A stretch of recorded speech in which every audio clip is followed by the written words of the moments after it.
At 4 years old, he wore a red cape and used his allowance to feed the homeless. Now, at 11 years old, he's an actor still on a mission to make the world kinder. Plus, two NFL brothers show how faith and family can change a life. A Brooklyn third grader turns a gumball machine into a booming business. And three Dallas lawyers rescue a kitten from trapped under a car. It's time for your weekly dose of goodness. It's Friday, October 24th, and this is the Feel Good Flyover.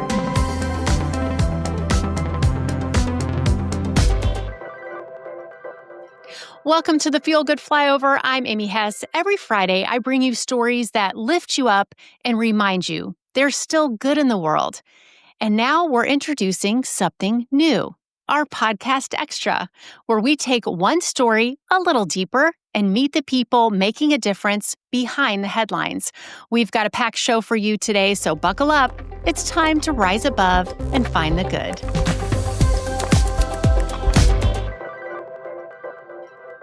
Today, we're talking with 11-year-old Austin Perine from Dallas, Texas. You may remember him. When he was just 4 years old, Austin was watching a TV show about animals with his dad, TJ, when he learned that a baby panda had been left without a home. He asked what homeless meant, and when his dad explained that some people don't have a place to live or a family around them, Austin wanted to help. He used his own allowance to buy chicken sandwiches and hand them out with a smile and a simple message. Don't forget to show love. His mission went viral. Local media picked it up, Burger King joined his cause, and soon he was appearing on Steve Harvey, CBS, Fox and Friends, and more. Just this summer, Reader's Digest has him first on their 20 real-life heroes changing the world list. Now, he's not just a kindness ambassador, he's also acting on Tyler Perry's House of Pain, playing multiple sports, and still dreaming big. I caught up with Austin to see what life looks like now and how he's continuing to make a difference. Austin, thank you so much for joining us. Thank you for having me. In 2018, you told Steve Harvey that feeding the homeless made you feel like a real-life superhero saving the day.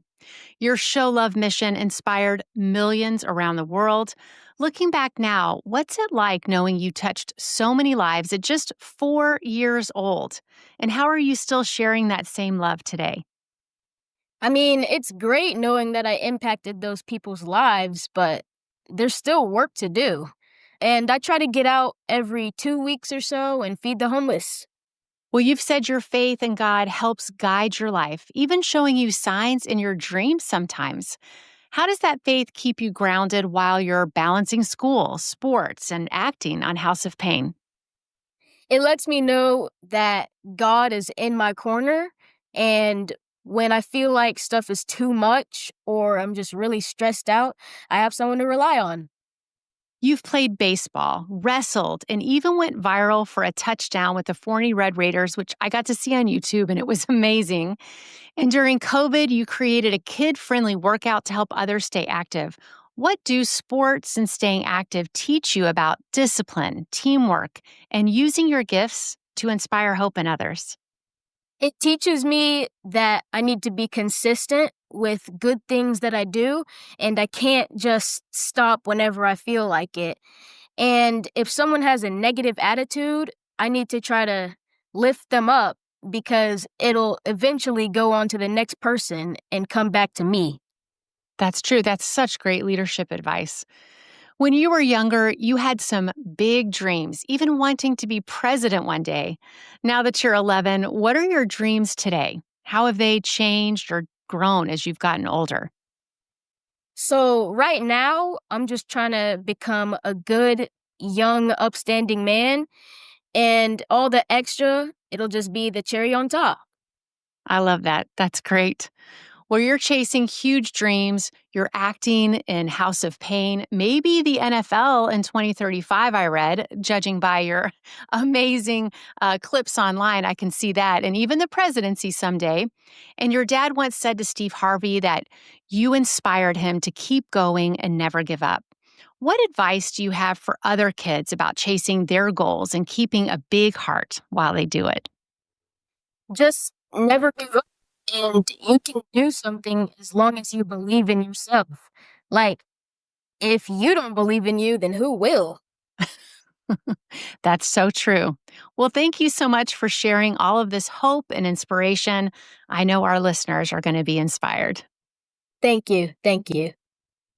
Austin's story reminds us to look up and really see the people around us. At 4, he noticed someone in need and decided to act. And now at 11, he's still living out that same faith and kindness, trusting that God is in his corner as he grows in school, sports, and acting. Before we talked, I had a conversation with his dad, TJ, who gave full support for the interview, but Austin joined the virtual studio completely on his own. He handled it like a pro, and I have to say, he is one impressive young man. You can follow his journey on social media. We've linked it in the show notes.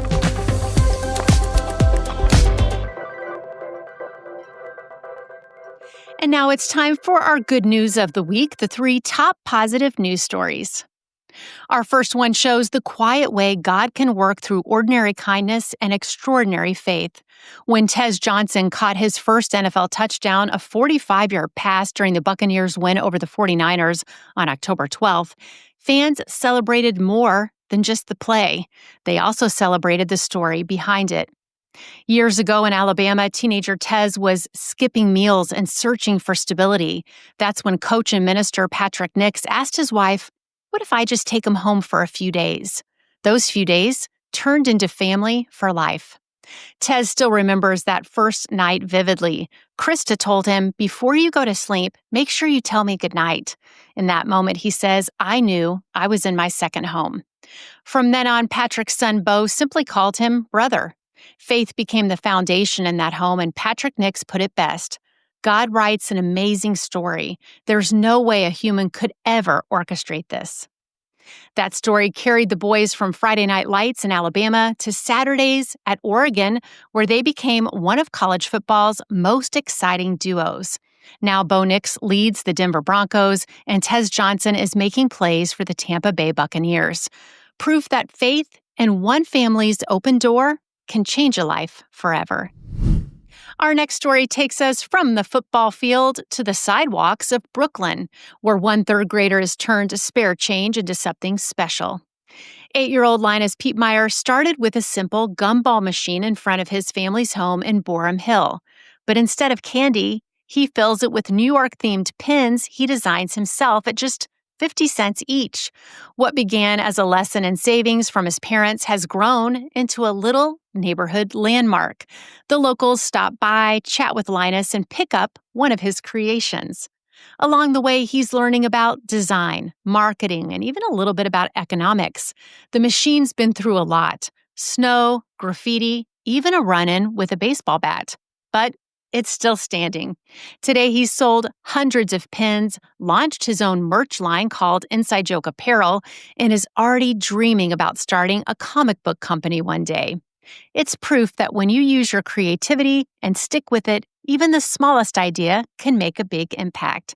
And just like Austin's story, it's a reminder that some of the brightest ideas are coming from kids who put down their screens and choose to do something positive instead. Want to support this budding entrepreneur? We've got a link in the show notes. And finally, a story out of Dallas that proves anyone can have a softened heart, especially when there's a kitten involved. It started when Malik Allen, an associate at the law firm Baker Botts, heard faint meowing coming from the parking garage during lunch. Turns out, a tiny kitten had crawled up into the undercarriage of a Kia and refused to come out. So Malik did what any good lawyer would do. He built a case for compassion.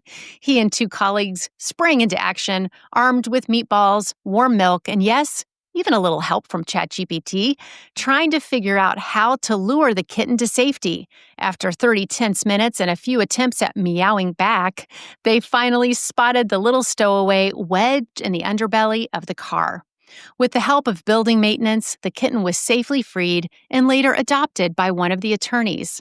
So in the end, that kitten not only found a forever home, but as one of the rescuers joked, a pretty good legal team.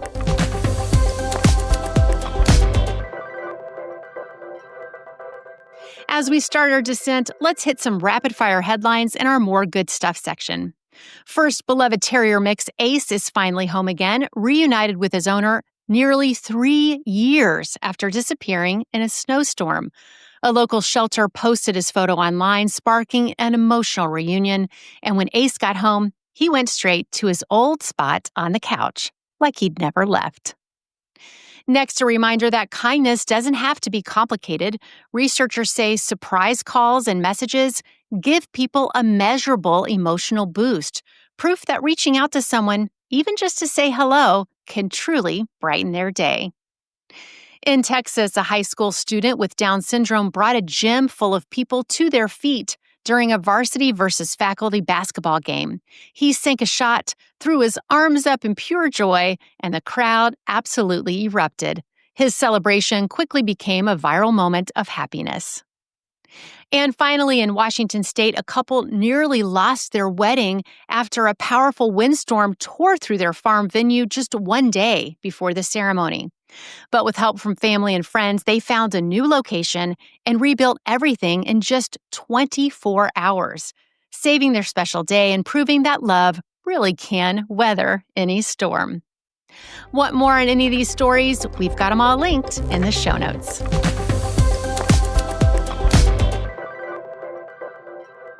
Time for Amy's Altitude Check, where we take a look at the good from a higher vantage point.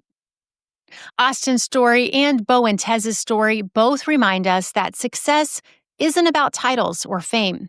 It's about using what you have to lift someone else up.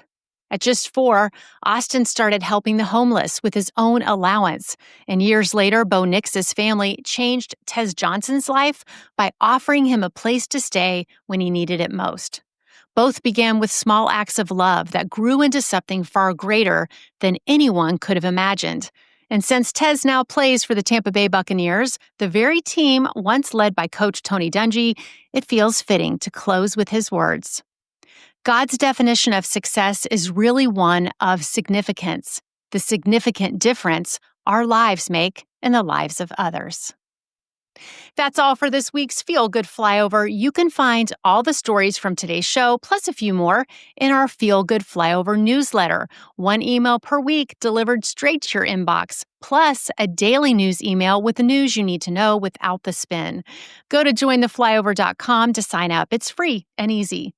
And if you never want to miss out on Feel Good News, be sure to subscribe wherever you listen or watch and share with a friend. Life's too short not to celebrate the good.